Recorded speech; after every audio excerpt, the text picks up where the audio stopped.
start the next unit 5, and that is motion of system of particles and rigid body. Okay, so its first chapter is center of mass. तो centre of मास बेटे एक first chapter, इसको कैसे करेंगे, है क्या ये बेटे। सेंटर ऑफ मास आपने देखा होगा कि कई बार आपने जैसे कोई ऑब्जेक्ट पढ़ा, जैसे ऐसे कोई एक ऑब्जेक्ट पकड़ा हो, देखा होगा, ठीक है। अब आप देखेंगे इसका सेंटर ऑफ मास जो है बेटे वो कहाँ होगा, इसका लेंथ वाइज सेंटर नहीं होगा बेटे, वो सेंटर ऑफ मास होगा जैसे यहाँ पे ज़्यादा मास है तो यहाँ पर इस साइड वो लाई करेगा। तो बोलने का मतलब है कि सेंटर ऑफ मास क्या है, this is a point at which whole mass of the body can be suppose to be concentrated. ऐसे लगता है कि सारा का सारा मास उसी एक बिंदु पर आ चुका है, तो उसको हम बोलते हैं सेंटर ऑफ मास, ठीक है। अब बेटे सेंटर ऑफ मास ऑफ, जैसे सी एम लिखेंगे, centre of mass of system of two particles, कि जिसमें दो पार्टिकल्स है बेटे, उसका सेंटर ऑफ मास कैसे फाइंड आउट करेंगे, वो एक छोटा सा आपको एग्जांपल है। तो फॉर एग्जांपल ये एक फर्स्ट पार्टिकल है m1 और ये सेकंड पार्टिकल है m2, ठीक है। सिस्टम है कोई, ठीक है, जिसमें दो पार्टिकल्स हैं और बेटे this is its centre of mass. Suppose ये इसका क्या है, सेंटर ऑफ मास, ओके बेटे। अब कोई ओरिजिन है ओ, जहाँ से आप इसका सेंटर ऑफ मास देख रहे हैं। अब यहाँ पर x1 क्या बेटे, x1 is the center of mass of particle m1 and x2 is the center of mass of the particle, sorry center of mass नहीं, distance of the m2 from the origin, ठीक है। और centre of मास से जो इसका ये है बेटे, वो हमने मान लिया ये जो ये डिस्टेंस है, ये क्या है x। Basically what is x, x is the distance of the centre of mass from the origin, जो आपने एक पॉइंट कंसीडर किया हुआ है, ठीक है बेटे। तो बेटे अब इसका जो सेंटर ऑफ मास निकालेंगे, वो आपको पता है कि सेंटर ऑफ मास में सारा का सारा मास जो इसका कंसंट्रेटेड है, तो it can be written like this m1 plus m2, और इसका डिस्टेंस क्या था बेटे, x, ठीक है, is equal to m1 x1 plus m2 x2, ठीक है बेटे। So x will be equal to m1 x1 plus m2 x2 upon m1 plus m2। तो बेटे व्हाट इज दिस, ये जो बेटे आगे से पूछा जाए what is x, x is the distance of centre of mass from the origin, जो आपने एक माना हुआ, ठीक है बेटे। तो अगर यहाँ पर if m1 is equal to m2, कि दोनों जो मासेस है वो बराबर इज इक्वल टू m है, देन हमारा जो सेंटर ऑफ मास है वो क्या आएगा, x will be equal to क्या आएगा, m x1 plus m x2। m क्यों लिख रहे हैं, क्योंकि दोनों मासेस जो वो बराबर है, और यहाँ पर आएगा m प्लस m। तो here we will be having क्या है, m कॉमन ले लिया, x1 प्लस x2 और डिवाइडेड बाय 2m, तो m से m कैंसिल हो गया and we are left with x is equal to x1 plus x2 upon 2, ठीक है। This is the distance of centre of mass from the origin. तो ये बेटे अगर इसमें कि अगर आपने पोजीशन वेक्टर फॉर्म में लिया हुआ है, ठीक है, जैसे यहाँ पे ओ लिया था x1 में लिया हुआ था, x2 लिया हुआ था, अगर हमने पोजीशन वेक्टर की फॉर्म में लिया, जैसे मैं इसको आपको बना के देता हूँ, जैसे m1 है, ये m2 है। अब आपको पता है बेटे पोजीशन वेक्टर होता है क्या है, vector drawn from origin to the position of the particle. माना ये क्या है, r1 वेक्टर होता है ये, और ये क्या है बेटे, this is r2। r1 and r2 vectors, position vectors of masses m1 and m2, ये जो सिस्टम ऑफ आपका पार्टिकल्स है, ठीक है बेटे। तो यहाँ से क्या आ गया बेटे, तो r1 ये r वेक्टर क्या होगा, position vector of centre of मास, ये जो बेटे this is the position vector of centre of मास। तो r की वैल्यू क्या आएगी बेटे, वैसे ही करना अपन, जैसे क्या होगा m1 r1 पटी वेक्टर फॉर्म में है, m2 r2, और यहाँ पर क्या आएगा m1 प्लस m2, ठीक है बेटे। ये तो आ गया 2 पार्टिकल के लिए। अगर आपके पास n पार्टिकल्स है, if we are having n particles, then हमारे पास r will be equal to क्या है बेटे, m1 r1 vector plus m2 r2 vector plus so on up to mn rn vector, और divided by m1 plus m2 plus so on up to mn, ठीक है। ये बेटे हमारा ये है। तो I think it is very easy, ठीक है बेटे। अगर वही बात है कि अगर यहाँ पर फिर all the particles have same masses, ठीक है, अगर सारे पार्टिकल्स के सेम मासेस है तो क्या आएगी, और इसको हम ऐसे भी इसका जनरल फॉर्म में लिख लो तो क्या लिखेंगे बेटे, centre of mass r vector will be equal to क्या आएगा, समेशन लगा सकते हैं, summation i is equal to 1 to n, और यहाँ पर एम आई आर आई, और यहाँ पर क्या आएगा बेटे, m i, where i reaches from 1 to n। तो I think it very easy. एक और बेटे कि if the centre of mass lies at the origin, origin, ठीक है, तब क्या होगा, तब हमारे पास क्या आएगी, हाँ सीधी वैल्यू आ जाएगी, sigma i is equal to 1 to n and m i r i, ठीक है, इज इक्वल टू 0। ये 0 होगा बेटे तब, क्योंकि अब आर कहाँ है बेटे, represent lies on the origin, ठीक है बेटे। अब इसके एग्जांपल्स कैसे करने बेटे, एग्जांपल्स ऑफ सेंटर ऑफ मास। अब आपको समझ आएगा बेटे examples of centre of mass. Centre of मास के एग्जांपल्स क्या हैं, इंडियन क्लब या कोई रैकेट ही देख लो बेटे, आपका रैकेट होगा, कभी फेंक के देखना, अगर पुराना कोई रैकेट होगा आपके पास बैडमिंटन का, इंडियन क्लब, इसमें बेटे आप समझाया क्या गया वैसे, जैसे फॉर एग्जांपल आपका ये कोई इंडियन क्लब है बेटे, ठीक है, ये इंडियन क्लब है, और माना इसका जो सेंटर ऑफ मास है that is like at this point, centre of मास कहाँ पर है इसका, यहाँ पर है। आपने इसको रोटेट करते हुए फेंका हुआ है, ओरिएंटेशन दी है, ऐसे करके फेंका आपने, ओरिएंटेशन की, घूम रहा है ऐसे ऐसे करके, घूमते घूमते फेंका आपने, तो आप देखेंगे बेटे कि ये जो है it will rotate about A centre of मास। ये क्या कैसे रोटेट करेगा, जिसमें यहाँ भी होगा, इसकी पोजीशन जैसे यहाँ पर अब ऐसे करके शो की गई है, यहाँ पर होगा, ठीक है, ये सेंटर ऑफ मास अगर यहाँ पर होगा तो it will be in this way, ठीक है, ठीक है, यहाँ पर आएगा, यहाँ पर भी, ठीक है बेटे, इन दिस वे, ठीक है बेटे, यहाँ पर होगा तो अगेन इन दिस वे, ऐसे करके। तो बोलने का मतलब ये है कि ये जो ओरिएंट कर रहा है बेटे सेंटर ऑफ मास के अबाउट, ये क्या है, it is orienting. So this is, देखा जाए तो इसका जो सेंटर ऑफ मास है that is following A parabolic path, लेकिन इसका जो ये जो हैंडल है बेटे ये ओरिएंट करता रह रहा है, लेकिन ये किस पॉइंट के अराउंड ओरिएंट कर रहा है, that is called centre of मास, ठीक है बेटे। तो वेरी इजी। अगला है बेटे, सेकंड है motion of fragments of crackers after explosion. For example एक क्रैकर रखा हुआ बेटे आपने इसको एक्सप्लोड कर दिया, ठीक है बेटे, तो क्या होगा, बिफोर एक्सप्लोजन सच ए क्रैकर मूव्स अलोंग ए पैराबोलिक पाथ, ठीक है, टिल इट एक्सप्लोड से इट फॉर एग्जांपल इसके 4 फ्रैगमेंट्स हैं बेटे, ठीक है, 4 फ्रैगमेंट्स हैं, एक यहाँ चला गया, एक यहाँ चला गया, एक यहाँ चला गया, एक यहाँ चला गया, ठीक है बेटे। तो इसके क्या बोला गया है, मूविंग इन सारे के सारे जो वो पैराबोलिक पाथ में अगर ये मूव कर रहा है तो सेंटर ऑफ मास के अराउंड ये मूव करेगा, ठीक है। आगे एक और है motion of fragments after decay of radio active nucleus. फिर अर्थ मून सिस्टम का जो बेटे, अर्थ मून सिस्टम का एक बहुत इंपॉर्टेंट एग्जाम्पल है। फॉर एग्जाम्पल ये क्या है बेटे, दिस इज सन, ठीक है। अब वहाँ पे अर्थ मून सिस्टम है, ये क्या है बेटा आपका एक एक्सिस में, ठीक है, और ये क्या है बेटे centre of mass of earth, ये अर्थ है बेटे, अर्थ का सेंटर ऑफ मास है, ठीक है, और ये क्या, दिस इज मून, ये मून है, ये मून है। तो मून और अर्थ का जो सेंटर ऑफ मास है दैट विल बी एट, ये आपका अर्थ है, ये अर्थ है बेटे, दिस इज अर्थ, और इन दोनों का जो सेंटर ऑफ मास है वो यहाँ पर है बेटे, ये दिस इज वेरी इंपॉर्टेंट कि अगर यहाँ पे एट दिस टाइम अर्थ यहाँ पर है तो इन दोनों का मास यहाँ होगा, एक टाइप अर्थ यहाँ होगा और मून यहाँ होगा, तब इन दोनों का सेंटर ऑफ मास, जो बोलने का मतलब है कि अर्थ और मून का जो सेंटर ऑफ मास है दोनों का, वो क्या करेगा, that will follow the orbit, वो ऑर्बिट को फॉलो करेगा, ठीक है बेटे। तो ये आपने अच्छी तरह याद कर लेना और वेरी इजी। अच्छा बेटे नेक्स्ट इसमें आ जाता है, कई बार एक आपको क्वेश्चन लिखवाया, एक सेंटर ऑफ मास होता है और एक होता है centre of gravity, centre of gravity, ठीक है।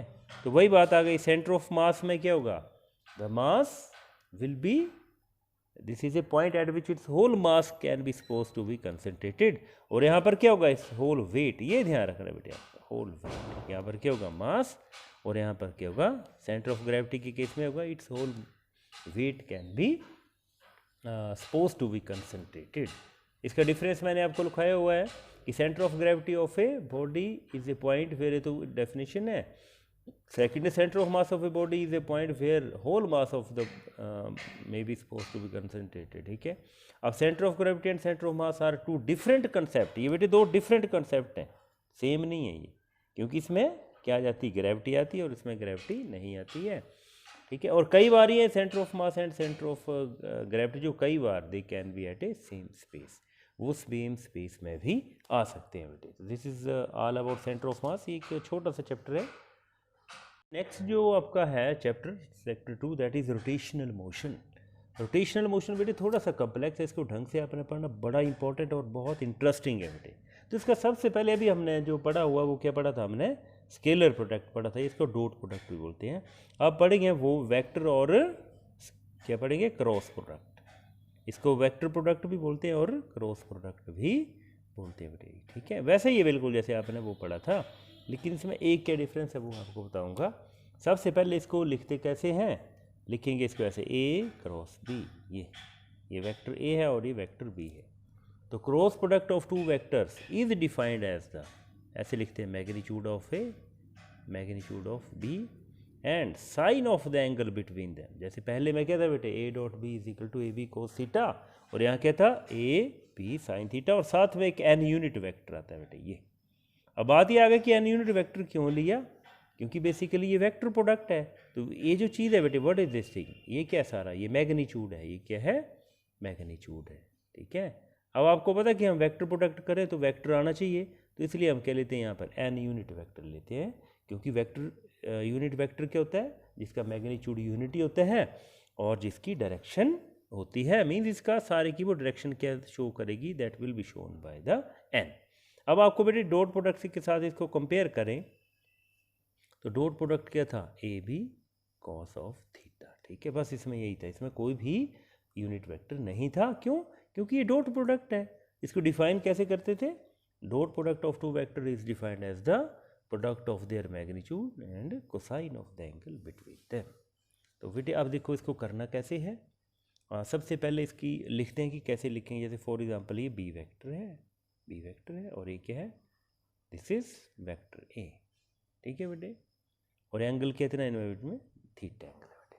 अब भाई एक जो बहुत इंपॉर्टेंट चीज़ है बेटे, वो direction, how to find its direction, direction of vector product, ठीक है बेटे, डायरेक्शन ऑफ वेक्टर प्रोडक्ट, ठीक है। इसकी डायरेक्शन कैसे करेंगे बेटे, डायरेक्शन के लिए आपने देखो इसको लिखवाया वो मैंने, एक है right hand screw rule, right hand screw rule first है, बड़े मजे से करना बेटे, बहुत इंपॉर्टेंट चीज़ है ये, राइट हैंड स्क्रू रूल, ठीक है। तो राइट हैंड स्क्रू रूल क्या होता है बेटे, आपके पास जो घरों में स्क्रू होता है बेटे, जैसे इसको ऐसे घुमाते हैं तो वो कहाँ जाता है, आगे की तरफ जाता है। तो वो आपने देखना है बेटे कि जैसे फॉर एग्जांपल ये आपका कोई स्क्रू है, ठीक है, इन दिस वे, ठीक है, इसका यहाँ पर ये यहाँ पर, और यहाँ से जैसे इसको आप रोटेट करेंगे, जैसे माना इसको ऐसे रोटेट करेंगे बेटे, ऐसे ए टू बी, तो कहाँ जाएगा ये, इन दिस वे जाएगा, ठीक है। ये ध्यान रखना आपने, जैसे इसको ऐसे रोटेट करेंगे ना आप, इन दिस वे, ठीक है, when it is rotated in this way, ऐसे करके, मीन्स ऐसे करके रोटेट करेंगे तो कहाँ जाएगा ये, it will move in the upward direction, ठीक है, ए से बी, मीन्स आप ए क्रॉस बी में करेंगे, जैसे आप लियो ए अगर मैं ऐसे रोटेट करो इसको ऐसे, ए से बी इन दिस वे, तो स्क्रू कहाँ जाएगा बेटे, अपवर्ड डायरेक्शन में। तो अपवर्ड डायरेक्शन मीन्स ऐसे करके हो गई अपर, तो इसको शो कैसे करेंगे, इन दिस वे, तो ये क्या होगा आपका ए क्रॉस बी, ठीक है बेटे, this is A cross B, means this is the direction of A cross B. तो बोलेंगे कैसे, when the right handed screw is rotated in such way that it points from in the direction of A to B, then what happen, the direction of advancement of A cross B gives the direction of A cross B, ठीक है। अगर इसको opposite घुमाते हैं B cross ए, जैसे in this way ऐसे करके, तो ये कहाँ जाएगा बेटे, it will move in the downward direction, and this is क्या होगा, बी क्रॉस ए, ठीक है बेटे। तो ऐसे इसको हम कर सकते हैं। तो इन दिस बेटे जो बी क्रॉस ए की वैल्यू होगी वो डाउनवर्ड डायरेक्शन में होगी, और जो ए क्रॉस बी की डायरेक्शन होगी वो अपवर्ड डायरेक्शन में होगी, and that is given by the right handed screw rule, ठीक है बेटे। दूसरा भी है इसका right hand thumb rule, right hand thumb rule, ठीक है बेटे। राइट हैंड थंब रूल भी ऐसे ही है कि अगर आपने ऐसे करके इन दिस वे, आपने ऐसे कर्ल करनी, if you curl your finger of the right hand side from A to B, की ए वेक्टर से बी वेक्टर की डायरेक्शन में ऐसे कर्ल कर रहे हैं, तो डायरेक्शन ऑफ थंब क्या बताएगी बेटे आपको, it will tell the direction of A cross B. और अगर आपने बी क्रॉस लेना है तो ऐसे होगा, बी क्रॉस है इन दिस वे, तो क्या होगा, थंब क्या होगा, डाउनवर्ड डायरेक्शन में होगा। तो these are the two rules to find out the direction of A cross B and B cross A, ठीक है बेटे। अब बेटे क्रॉस प्रोडक्ट ऑफ प्रॉपर्टीज़ क्या है बेटे इसकी, जैसे हमने उसमें की थी, तो प्रॉपर्टीज़ क्या है बेटे, प्रॉपर्टीज़ ऑफ क्रॉस प्रोडक्ट, ठीक है बेटे। तो प्रॉपर्टीज़ वेरी इजीली और बहुत इंपॉर्टेंट होती है, प्रॉपर्टी से इसी सारा काम चलता है बेटे। तो सबसे पहली प्रॉपर्टी क्या है, it obeys commit, it does not obey, जैसे A cross B is not equal to B cross A, ये नहीं होगा बेटे कभी भी नहीं। क्यों, क्योंकि ए क्रॉस बी की डायरेक्शन अपवर्ड डायरेक्शन है और बी क्रॉस ए की डायरेक्शन डाउनवर्ड, तो इसलिए नहीं होगा। हालांकि जो ए डॉट बी था that is always equal to B dot A, वो जो था ए डॉट बी जो था वो कम्यूटेटिव डॉट प्रोडक्ट जो था वो कम्यूटेटिव प्रॉपर्टी को ओबे करता था, ठीक है बेटे।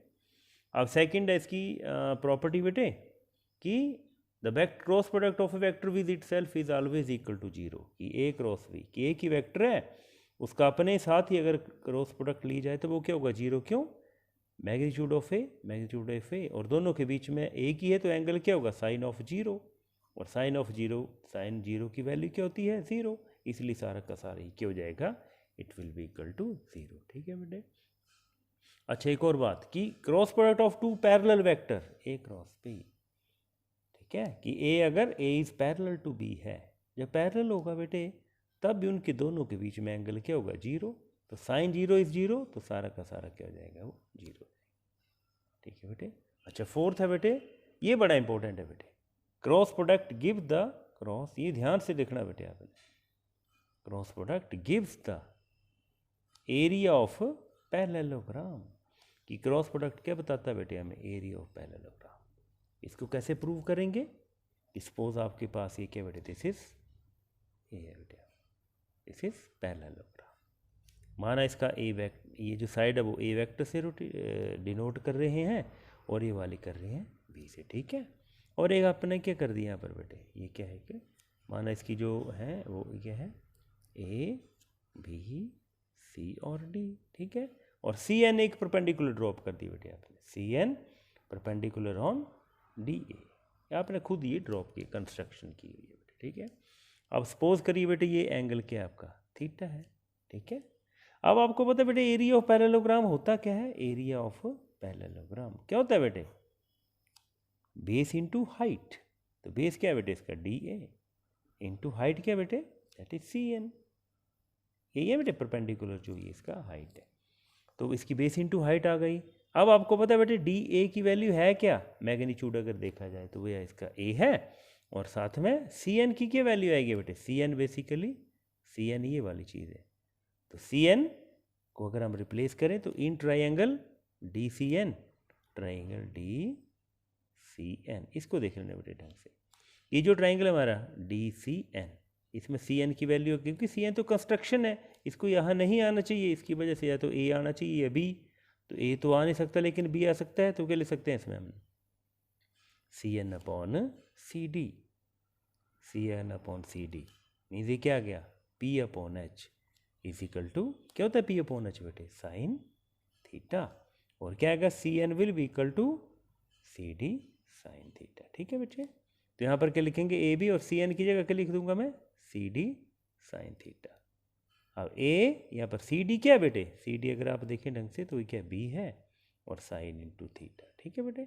तो A B sine theta, A क्या है मैग्नीट्यूड ऑफ ए, बी क्या है magnitude of B, and sine theta ये है, तो मीन्स इसको हम क्या लिख सकते हैं, ए क्रॉस बी, ये बेटे। तो इट मीन्स दैट कि cross product gives the area of a parallelogram. अच्छा बेटे इसकी फिफ्थ प्रॉपर्टी क्या है कि it obeys the distributive property, आपने मैथ में पढ़ा होगा बेटे डिस्ट्रीब्यूटिव प्रॉपर्टी, ठीक है बेटे।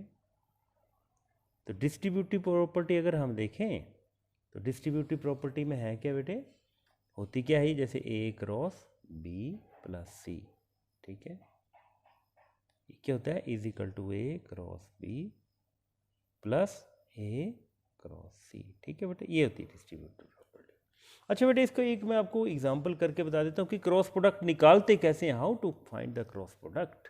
ये आप ऐसे +2 में पढ़ेंगे, लेकिन थोड़ा सा आपको मैं आइडिया देता हूँ करते कैसे हैं ये, क्योंकि डॉट प्रोडक्ट की तरह नहीं होगा ये। माना ये वेक्टर आपके पास 3i + 2j - 2k। ठीक है, इसको बेटे ध्यान से, i क्या होता है, this is unit vector along x axis, j क्या होता है unit vector along y axis, and k is the unit vector along z axis. ठीक है, और b वेक्टर क्या होगा बेटे, माना 4i - 2j और -k। ठीक है, ये यूनिट वेक्टर है बेटे। अब इसको बेटे फाइंड आउट कैसे करना है, दिस इज, इसको बोलते हैं डिटर्मिनेंट फॉर्मूला। आपने ये अभी तक पढ़ा नहीं है, वो देख लेना कैसे करना। सबसे पहले ऊपर क्या लिख देना आपने, i j एंड k, ये ऐसे लिख देना बेटे, और ऐसे करके आपने लाइनें लगा देनी। ठीक है, अब i की जो कोफिशिएंट्स है वो यहाँ लिख देना। i का कोफिशिएंट यहाँ पर क्या है 3, यहाँ पर क्या है 4। ठीक है बच्चे, यहाँ पे j का कोफिशिएंट क्या है बेटे 2, और यहाँ पर क्या है -2, और यहाँ पर k का कोफिशिएंट क्या है -2, और यहाँ पर k का कोफिशिएंट क्या है -1। ठीक है बेटे, अब आपने इसको फाइंड कैसे करना है, a cross b, a cross b। ठीक है बेटे, आपने दूसरा न्यूमेरिकल घर में करके देखना, मैं इसको समझा रहा हूँ आपने। सबसे पहले आपने क्या करना, i लिख देना। ठीक है बेटे, i यूनिट वेक्टर लिख दिया। अब आपने क्या करना, जो आपने लिख दिया इसको आपने ऐसे करके ऑब्सक्योर कर देना, इसको हाइड कर देना है। इसी तरह जे के को भी हाइड कर देना है। तो आपको क्या दिख रहा है बेटे, ये दिख रहा है 2 - 1, इसको आपने मल्टीप्लाई कर देना है ऐसे करके। तो 2 1 जा कितने हो गए, -1 है तो -2 आ गया। ठीक है बच्चे, फिर क्या करना, उसके बाद इन दोनों को करना, क्योंकि इसको हमने हाइड किया हुआ है। तो कितना आएगा, इसके बाद जैसे ही कर रही उसके बाद माइनस लिख दिया आपने, और -2 × -2 क्या होंगे, 2 2 4 प्लस आएगा यहाँ पर इन दिस वे। ठीक है बच्चे, सेकेंडली -j लिख दिया आपने, यहाँ पर -j ही लिखना है, ये फॉर्मूले का ही है, आपने ऐसे -j लिख दिया।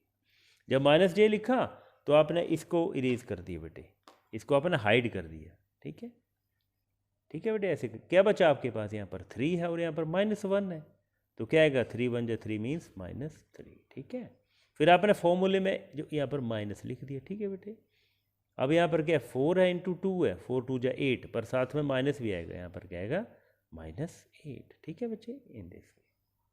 अब लास्ट में क्या बचा आपके पास, +k। अब k, तो k को आपने हाइड कर देना इन दिस वे। तो आपके पास क्या बचा, 3 2 जा -6। ठीक है बेटे, और माइनस फार्मूले वाला लगा दिया, और यहाँ क्या बचा, सॉरी हाँ 3 2 जा 6, और यहाँ पर 4 2 जा 8। ऐसे करना बेटे आपने, इसको ढंग से समझ लेना बेटे आप। अब कैसे लिखेंगे, यहाँ पर क्या आएगा i, और -2 - 4 क्या आएगा -6। ठीक है बच्चे, यहाँ पर -j लिख दिया, यहाँ पर क्या आ गया -3, और माइनस प्लस हो गया 8, फिर यहाँ पर +k, और यहाँ पर क्या आएगा -8 और -6 -14। ठीक है, तो हमारे पास जो वैल्यू आई है -6 आई, यहाँ पर -j, और यहाँ पर +3 और क्या होगा +5। ठीक है बेटे, और यहाँ पर क्या आएगा +k, और यहाँ पर -14। तो हमारा जो a क्रॉस b आया बेटे, क्या है ये -6 आई, -5j, -14k। ऐसे करना बेटे आपने, कोई भी ज़्यादा टफ नहीं है। आप सिर्फ यही ध्यान रखना कि जैसे आपने i का जो कोफिशिएंट आएगा वो कैसे आएगा, इसको हाइड करके ही हाइड कर देना आपके, और मल्टीप्लाई करना पहले ऊपर से नीचे, यहाँ पर लेफ्ट से राइट। 2 1 जा 2 मीन्स -2 आया, और यहाँ पर -2 -2 -4, और ये फॉर्मूले वाला माइनस है। फिर -j लिख दिया, और यहाँ पर क्या है 3 1 जा 3 -3, और माइनस लिख दिया, और 4 2 जा -8, क्योंकि यहाँ पर माइनस है। इसी तरह आपने बेटे करना। तो I think it is clear. आगे भी बेटे आपने इसको अच्छी तरह अगला न्यूमेरिकल आपने करना है। ओके।